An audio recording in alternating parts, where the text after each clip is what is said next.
එහෙම දෙයක් කවදාවත් හිතුවේ නැහැ. ඒ දැන් කරන්න දෙයක් නැහැ නේද ප්‍රේත. මට හරිම දුකයි. කවුද ඒ තුන්වෙනියා? කමක් නැහැ. දෙන්න දෙපැත්තට වෙලා දුක් විඳිනවට අඩි මෙහෙම හොඳයි. නේද?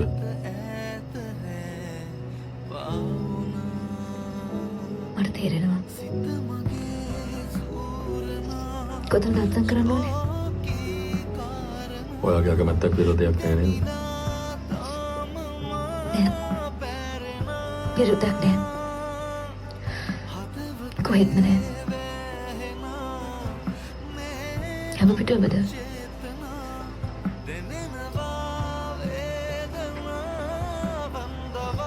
හසාද බඳිනකොට නම් මෙච්චර කොළ ගොඩක් තිබුණේ නෑනේ අත්සන් කරන්න.